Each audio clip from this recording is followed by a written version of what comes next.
आइए स्टूडेंट, अब देखते हैं एक नई एडजस्टमेंट। इस एडजस्टमेंट का नाम क्या है? ये है आउटस्टैंडिंग एक्सपेंसेस। आउटस्टैंडिंग एक्सपेंसेस को आप क्या कह सकते हैं? इसको बेटे आप दूसरा नाम भी लिख सकते हैं, यानी कि expenses due but not paid. इसका मतलब क्या होता है कि आपके जो एक्सपेंसेस हैं वो एक्सपेंसेस करने हैं, अभी आपने करे नहीं है। मतलब सर, मतलब बेटे वो एक्सपेंसेस आपके बकाया हैं, आपने वो एक्सपेंसेस अभी करने हैं। तो उन एक्सपेंसेस को आप क्या बोलते हैं बच्चे? आउटस्टैंडिंग एक्सपेंस बोलते हैं। ठीक है बच्चे, यानी कि वो ड्यू तो हो गए हैं बट अभी पे नहीं किए गए हैं। तो इसके बारे में लिखते बच्चे, लिखिए outstanding expenses have been incurred during the year but have not been paid are termed as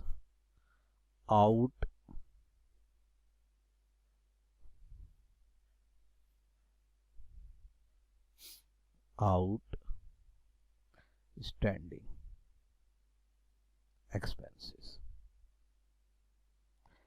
बेटे यहां पे आपने एक समझना है कि वो एक्सपेंसेस जो उस ईयर में इनकर्ड तो हो गए हैं बट पे नहीं किए गए हैं, तो उन सारे के सारे एक्सपेंसेस को आप क्या बोलेंगे बच्चे? आउटस्टैंडिंग एक्सपेंसेस बोलेंगे। बात समझ रहे हैं? सही है। अब बड़े ध्यान से समझने की कोशिश करिएगा। सर एक्सपेंसेस, एक्सपेंसेस मैंने बेटे आपको दो तरीके के बताए थे। एक बताया था डायरेक्ट, जो डायरेक्ट एक्सपेंसेस है, जैसे सर वेजेस। इसी तरीके से मैंने आपको एक एक्सपेंसेस बताया था इनडायरेक्ट एक्सपेंसेस।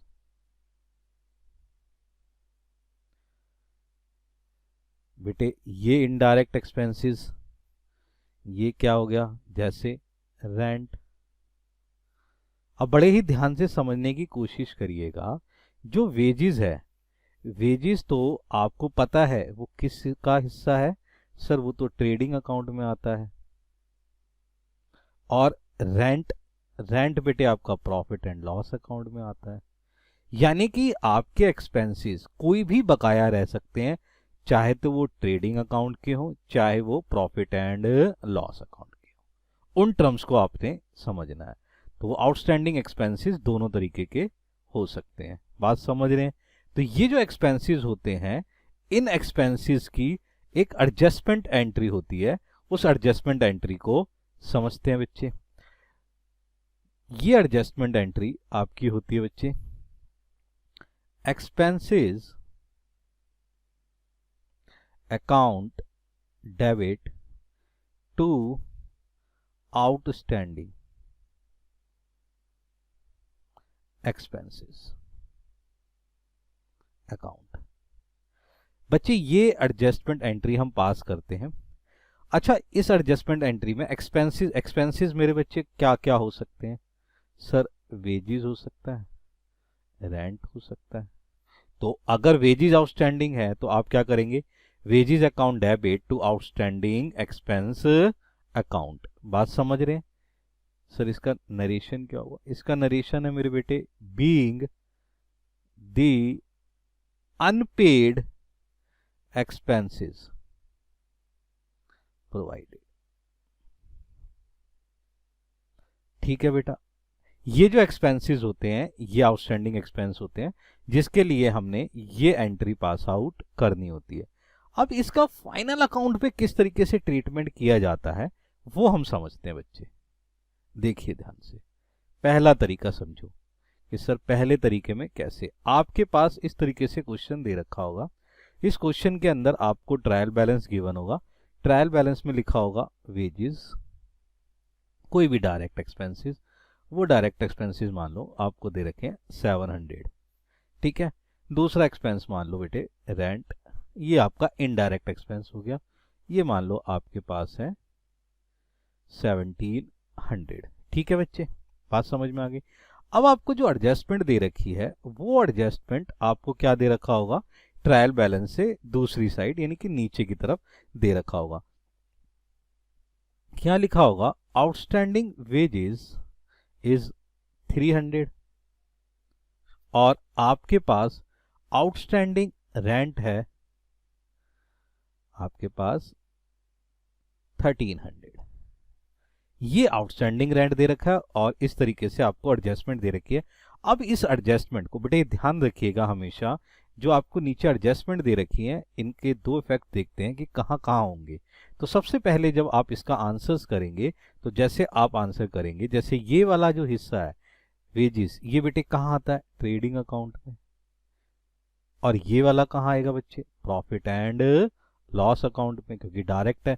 तो आप जब इसे करेंगे तो आप क्या करेंगे, आंसर में ध्यान रखना आप लिखेंगे अपना टू वेजेस, सही है बच्चे।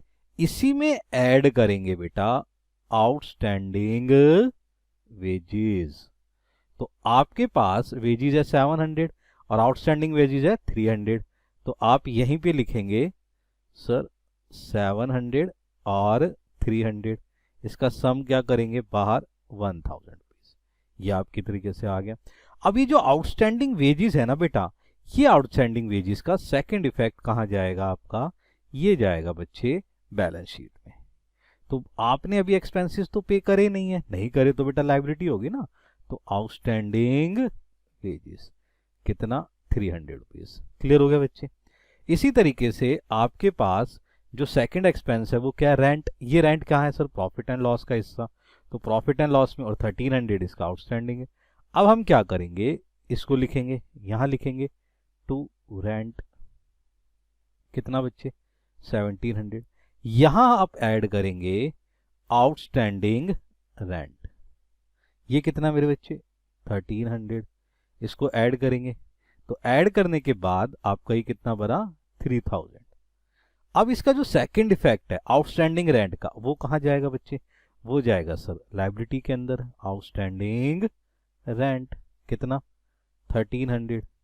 तो आपने देखा कि ये जो दो तरीके के आउटस्टैंडिंग थे तो ये अपने इफेक्ट डबल करते हैं। पहला इफेक्ट सर जी, पहला इफेक्ट क्या है, पहला इफेक्ट ये जाता है अपने अकाउंट में यानी कि ट्रेडिंग अकाउंट में। अच्छा जी, ट्रेडिंग अकाउंट में क्या होता है सर, ट्रेडिंग अकाउंट में ये प्लस हो जाता है, क्या हो जाता है बच्चे, प्लस हो जाता है।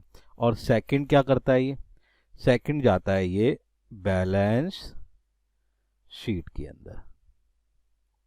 सर बैलेंस शीट में कहा जाता है, लायबिलिटी साइड में, क्लियरिटी हो गई।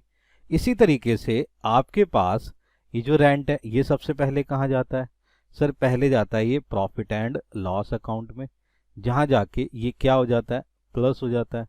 और सेकंड इफेक्ट इसका क्या पड़ता है, सेम सर बैलेंस शीट में ये कहां चला जाता है, लायबिलिटी साइड में। क्लैरिटी हो गई बच्चे, इस तरीके से इसके ट्रीटमेंट को किया जाता है। बात समझ में आ गई। अब बड़े ध्यान से समझिएगा इसका सेकंड इफेक्ट। एक चीज क्या है कि अगर आपको कोई भी एक्सपेंस दे रखे हैं, उस एक्सपेंस को चेक करो कि वो जो एडजस्टमेंट है क्या वो ट्रायल बैलेंस में तो नहीं गिवन। अगर वो ट्रायल बैलेंस के अंदर गिवन है तो उसका इफेक्ट जो होगा बच्चे वो क्या हो जाएगा, वो सिंगल है, यानी कि सिंगल इफेक्ट उसका पड़ेगा। कैसे सर समझाइए, अब समझते हैं, देखो ध्यान से। अगर क्वेश्चन आपको इस तरीके से देता कि वेजेस आपको दे रखी है 700 रुपीज और रेंट आपको दे रखा है 1700 रुपीज, यहीं पर ही आपको आउटस्टैंडिंग वेजेस भी गिवन है, जो आउटस्टैंडिंग वेजेस है वो है आपकी 300 रुपीज, और वही आपको आउटस्टैंडिंग रेंट भी गिवन है। वो कितना गिवन है? वो गिवन है सर 1300 रुपीज। अब बड़े ही ध्यान से समझने वाली बात यह है कि यहां पर ये जो दोनों आउटस्टैंडिंग वर्ड हैं, ये outstanding word in a trial balance है। कहां पर है? ट्रायल बैलेंस का। तो एडजस्टमेंट नहीं है, इस बार ये ट्रायल बैलेंस के गिवन है।